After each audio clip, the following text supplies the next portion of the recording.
Halo sahabat sejarah misteri, masih panjang dan seru perjalanan Arya Mataram menuju tanah Palembang. Dan kali ini kita akan membahas lanjutan episode yang kelima kemarin ketika Arya Mataram sampai di Tuban dan bertemu dengan Kanjeng Sunan Kalijaga. Lalu apa saja yang dia dapatkan ketika bertemu dengan Kanjeng Sunan Kalijaga? Apa pula yang diwejangkan atau diwasiatkan kepada Pangeran Arya Mataram dan lainnya? Tetap ikuti channel ini dan simak videonya sampai selesai. Dan jangan lupa untuk subscribe, like, komen, dan nyalakan notifikasinya.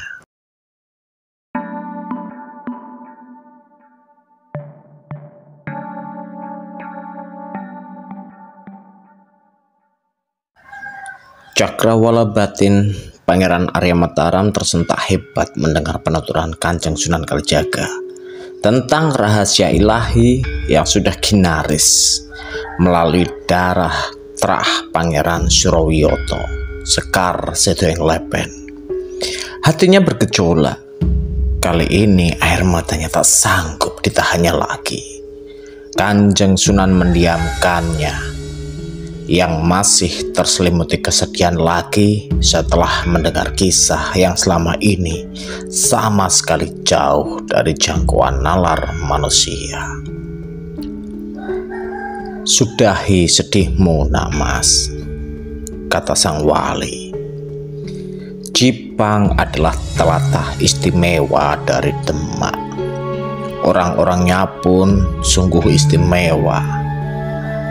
Setelah Eyang Romomu menerima sasmita laku takdir dari Yang Maha Pemberi Petunjuk, maka tak heran jika Eyang Romomu memusatkan segala sesuatu kekuatan tempurnya di Jipang. Lanjut sang Sunan. Pangeran Arya Mataram masih terhenyak dan membisu. Ngapunten Eyang Wali, segala ikhtiar sudah dilakukan Eyang Buyut Sultan Demak untuk mengubah takdir. Mengapa Allah tak mengubah jalannya takdir buruk itu? Tanya Raden Kuning kepada Kanjeng Sunan Kalijaga yang melihat romonya masih terseduh oleh kesedihannya. Kanjeng Sunan Kalijaga tersenyum kepada Raden Kuning. Manusia tak bisa mengubah takdir, tapi Allah yang bisa. Manusia bisa berusaha, tapi Allah yang maha berkehendak. Ketika Allah tetap menjalankan kehendak buruk, artinya itu adalah yang terbaik bagi kalian. Jika takdir dirubah oleh Allah, bisa jadi kemungkinan yang jauh lebih buruk akan terjadi lagi, Nanas. Dan itu adalah yang terbaik dari segala yang buruk dalam pandangannya, jelas Kanjeng Sunan Kalijaga.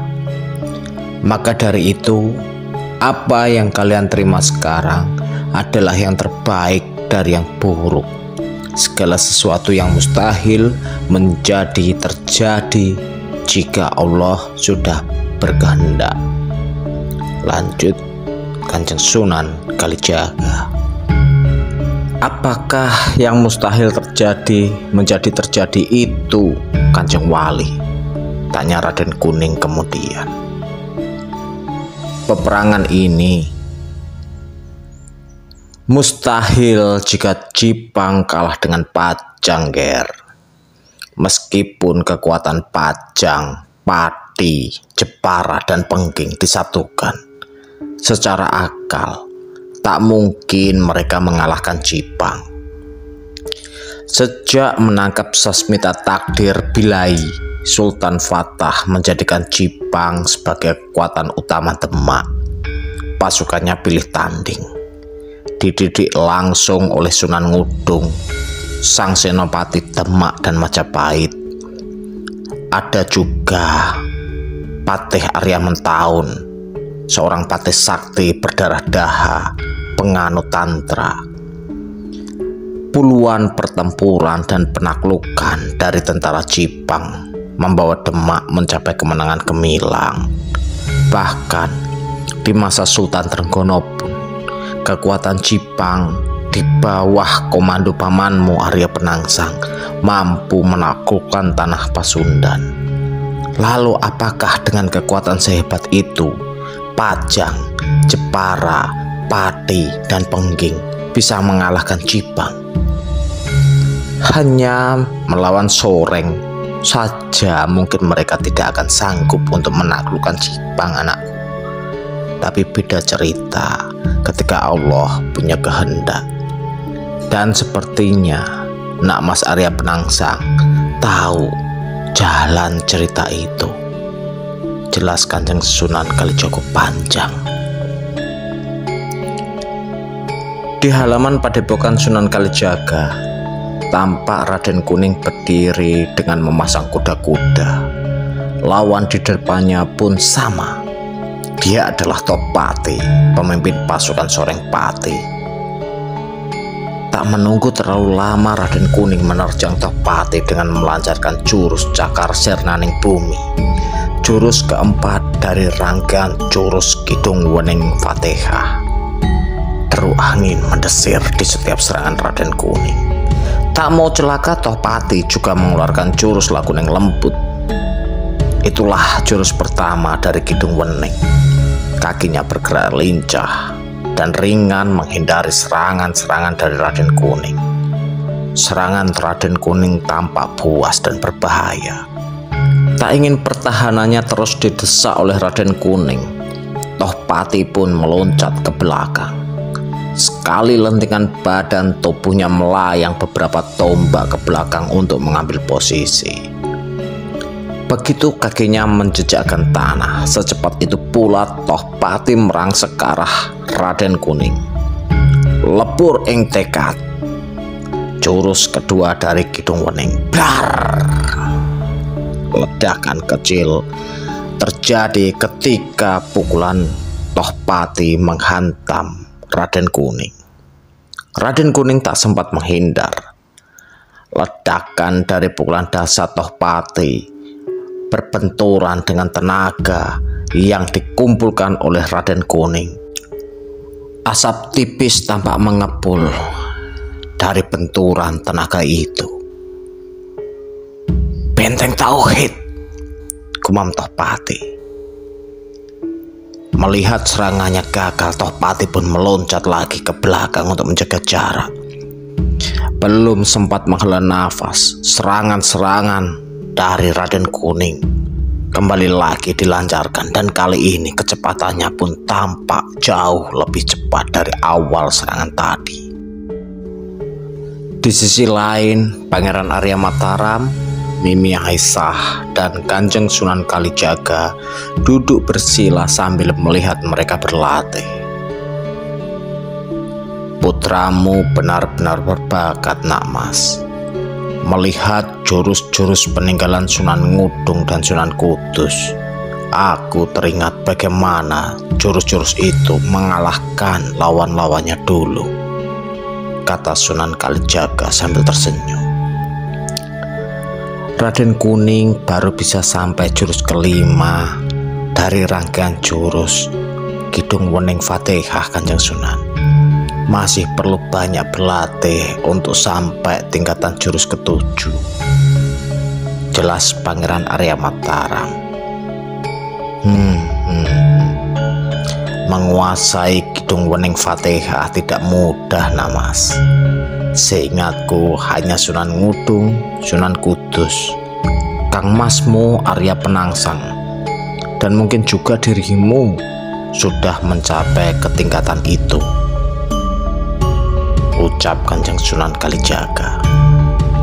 Pangeran Arya Mataram hanya mengangguk kecil.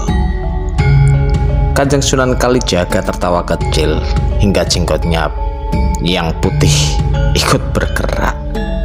Hebat, hebat, hebat sekali kalian, ucap Kanjeng Sunan. Dan insya Allah tenaga cipta rasa panguripan yang sudah kuturunkan pada Angger Raden Kuning itu bisa membantu mencapai titik tertinggi jurus Kidung Wening Fatihahnya.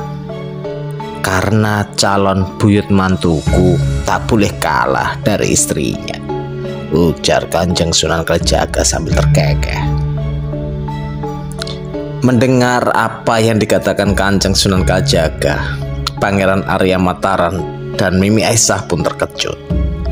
Eyang Wali, ngapunten, hamba tidak mengerti, kata Mimi Aisyah yang sedari tadi diam. Angger Raden Kuning akan aku jodohkan dengan cucu buyutku Dewi Ayu Lansari. Dia juga masih keponakan daripada Adipati Batubang, jelas Kanjeng Sunan Kalijaga sambil tersenyum.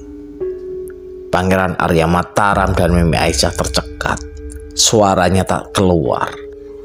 Bukan untuk menolak pernikahan itu, namun hal itu sungguh di luar dugaan dari Pangeran Arya Mataram dan Mimi Aisyah. Jika saja pernikahan itu terjadi, maka ada pertalian kerabat antara Jipang dan Tuban, yang artinya secara politis akan mempermudah Jipang untuk mendapatkan dukungan ketika kelak di tanah leluhur. Di samping itu, sebagai cicit Kanjeng Sunan Kalijaga, maka Pajang pun akan berpikir ulang jika ingin terus memburu kerabat Jipang. Nah, sahabat sejarah misteri, itulah episode ke-6 dari Arya Mataram menuju Tanah Harapan. Masih banyak sekali dan masih panjang kisah mereka, liku-liku kebangkitan Trah Jipang di Tanah Palembang. Dan buat kalian yang setia mengikuti episode ini, jangan lupa untuk subscribe, like, komen, dan tentu saja nyalakan notifikasinya kawan-kawan semuanya, biar ketika kita posting atau kita upload serial terbaru, kalian yang pertama kali tahu. Oke, itu yang bisa kita sampaikan pada video kali ini. See you on the next video and bye bye. Salam.